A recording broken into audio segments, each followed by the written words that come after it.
Let me ask you this. Are you happy right now? Do you feel like you're going in the right direction? Do you feel like you want to be the person you desire to be? Do you feel like the everyday actions you do are fulfilling them? Do you go to bed knowing that you've made some kind of progress? Are you living the life you want to live? And if you're watching this video, the answer is probably no. I was overweight. I was having an unhealthy relationship with my parents. I was unmotivated. I had no goals in life. I didn't know what I was working towards, and I was in a dark room looking at how other people live their lives. And now I could say that I'm the complete opposite of that. And creating this reality that you put for yourself, it's possible. This is within your control. Just remember this. How many things do you think are, oh, this is just how meant to be? You can change your fate. You can change your control. You change what you do every single day. And what you do every single day builds you up as a person. So the first thing you have to get in control of is your diet and nutrition. When I tell you, this is about building blocks for your whole well-being. When you feel physically active, when you move your body, you feel better about yourself. I'm gonna recommend you to watch Dr. Berg, Andrew Huberman. Watch these podcasts. I'm gonna link them down below. The reason why you feel tired all the time, or the reason why you feel drowsy and you have brain fog and you don't really want to get moving, is because you aren't moving. When you don't move, you feel tired. When you move, which is kind of like, wow, would you not feel tired if you did move? No.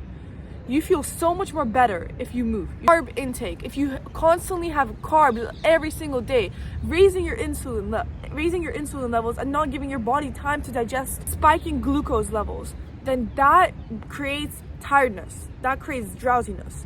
So control what you put in your body. Part of growth is also social time and friendships and being able to build on that. You could label yourself as being introverted, okay? But this is something you can control. I would say I used to be introverted. What I would force myself to do is I would force myself to go out to strangers, compliment them, and talk to them, and just create conversations. You would be surprised how many things you can learn from them, how many experiences you can teach yourself from them. You don't have to go through everything all alone. You can educate yourself based on them, and building your social well-being, being able to be extroverted is so important for building connections, building networking, and this is part of our biology to socialize. You can't neglect the fact that you're going for a self-growth period and not talk to people and socially isolate yourself. This is the worst thing you can do to yourself. The drawbacks from COVID are insane still, where people are still having hard time socializing and putting themselves out there and maintaining friendships with the right people. Your environment is you. If you build yourself an environment where you can easily succeed in, it's going to be way easier for you to succeed in. Way easier than in an environment where your friends are constantly just, oh, let me go drink, let me go smoke, let me not do anything. I don't know what I want with my life.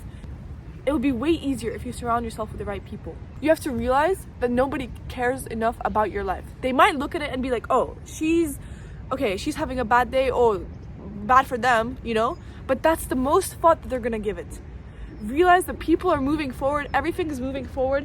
Don't stop back thinking that people care. This is why I say your perception of yourself is the most important thing that can happen. People don't care enough about your life. Same way you shouldn't be caring about other people's lives. This is just how it is. So just accept it and have an it is what it is mindset. Having a mindset to just look at the things that happen to you that are out of your control and be like, okay, what can I learn from this? Let me just move on. That's how it should be. You should be learning from your mistakes and not dwelling on them and making them a reoccurrence. Most of the time, people don't even know what they're working towards. And how I used to have no idea what I wanted to accomplish in life. The best thing you can do is journal, talk to yourself on camera, and lay everything out on the table. What your accomplishments are, where you are right now, what are things in your life you can control, and what are things you can't control. And you should focus on the things you can control. So lay everything out on your table, lay down all your insecurities, all the things you want to work on, and what you tend to realize that there's a pattern that most of the things we can't control. So there's no point dwelling on our trauma in the past. You can let your trauma build you up, or you can let your trauma destroy you. Using it as an excuse for you not to commit actions and to do things, because at the end of the day, you have to realize nobody cares enough. Life goes on, everything keeps moving. So what are you gonna do about it? Now I want to talk about social media usage, because the levels of social media usage among young people, or just among everyone, has gone insanely up. Screen times are high up. People are living in social media. They're connecting on social media. I want to say that there's a right way and there's a wrong way. There's a right way where you can educate yourself, but a lot of people cross that threshold. They don't know, and it goes into a moment where you're like living over people's lives and you're seeing what they're doing. My rule for social media, you don't have to follow it, but my rule for social media is that I would only download it if I had something to contribute, and if I wasn't sitting on it and scrolling for no reason. You'd be surprised. You can teach yourself a lot, you can find yourself a lot on social media, but people take it out of hand. People don't know how to control themselves, and that's the issue. When you do these actions on a daily basis where you push yourself, this builds up your control over yourself. But if you don't know how to control yourself, and you have to be completely honest with yourself, delete social media. Why are you wasting your time on it? You could be doing so much more. When I deleted social media, I haven't had social media in about, I already lost count, but it was more than a year and a half. And when I deleted social media, I felt so clear. I felt like I had time now. I felt like I had time. All these excuses that I created in the past, I felt like I finally had time to do the things that I was creating the excuses of not doing for. So if you don't know where to start, delete social media. And you look at people for how they are in real life instead of how they are on social media. Because we tend to get intimidated by them. They seem so unachievable. They do so many things on a day. They're accomplishing so much where it's like, wow, why am I not doing the same? And you compare yourself to people. And this is hurtful, because when you realize is that, let me tell you about the halo effect. The halo effect is that you assume just because someone is beautiful or someone is successful, they're all rounded. It's like, oh, they must be a good person. The reality is that just because they are well established in one area of their life does not mean they're well established in all areas of their lives. And you have to break this misconception. Another thing you should be doing is doing actions you thought that are impossible. And what I mean by that is, if you set yourself a goal of, oh, I don't think I can run 5 kilometers, I don't think I can run 10 kilometers, go out and do it. And it's going to be hard, but you have to do it and do it until you get there without giving up. Don't let these excuses, sometimes your feelings are wrong. Your feelings are not correct all the time. You have to break those feelings sometimes, and you have to do what you have to do. When you don't want to do something, it's about being objective with yourself and being like, this is what I told myself I would do, so I would do it, and stay honest to myself. It doesn't matter if other people are looking, it's about yourself. Are you staying true to yourself? Create to-do lists the day before. That's what really, really helped me. Sorry, the lighting is crazy right now, but create to-do lists the night before you go to bed. And this is generally such a big thing that changed for me, where I started being so clear towards what I was working at and what I was doing with my days, where I was crossing out tasks that are not worthwhile and they're not sufficient in the long term, and I was doing things that were beneficial and that were compounding onto each other. Let me tell you, being consistent is way more important than seeking perfection. Consistency is what's going to get you to places. There's no such thing as short-term success. Success is when it's in you, ingrained in you. It's where this is you. You are not faking things. You're not building these fake it till you make it mindsets, looking in the mirror and being like, yeah, you're beautiful. Don't fake things. When you really want to be honest with yourself is when you do habits every single day. Read Atomic Habits, by the way. It teaches you a lot of things about how to sustain them and how to build them and how to develop them. Being consistent is going to get you way further than seeking perfection over everything you do. Just going out there and putting yourself out there and saying that, oh, even if you don't want to go to the gym, showing up to the gym and doing at least one exercise still means you said, I went to the gym.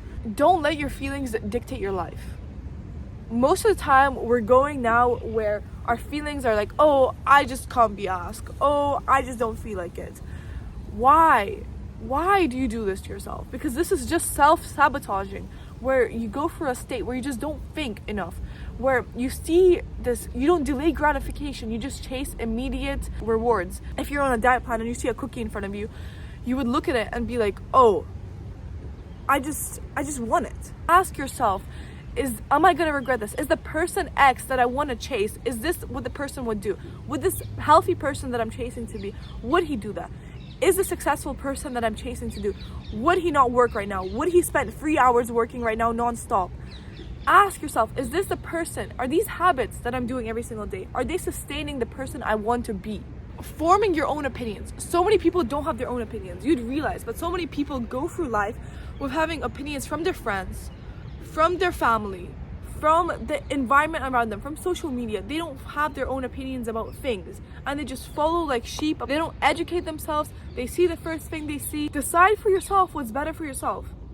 And the best way you can do that is sitting down, dedicating this time, not out of nowhere, dedicating time for yourself to be like, let me lay everything out on the table. I already told you guys this. Pick up a camera. I would do this every single day, where I'd pick up a camera and I would start talking to myself, where I came to so many conclusions about myself and so many things that I had to work on over a period of time, where it gave me so much clarity about myself. It gave me a perception of myself where I knew what behaviors I had, what behaviors I wanted to work on, what I liked about myself, and being rational and just able to think. I used to have a problem where I would not think that much. It sounds weird, but a few years ago, I would not really think about the actions I was doing. I was just doing things. I wasn't forming my own opinions. Educating yourself. I never took my education seriously. It's so important for you to know about topics that are happening in the world, history that's happening in the world, basic biology, your nutrition, your physical exercise, longevity. So many things you can learn on YouTube, and it's about using YouTube the right way. It's about using this material that you have. We're so lucky to be in an era now where you can just search up anything. You can educate yourself on anything. You don't even need to go to university. If it depends on what you're doing, obviously. But so many things you can educate yourself on. Why do you scroll on social media? How many of the things you scrolled on do you actually remember? The answer for me was nothing, basically. So utilize what you have in a good manner. Let me end this note by saying that growth happens in all areas of your life. And it's about finding out what area of your life you're struggling in. Friendship, physical, career. It's about finding out where you are struggling with. But at the end of the day, your root problems are mostly built about your perception of yourself.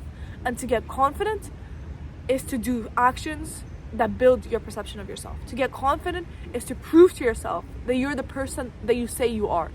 So hopefully you guys learned something today.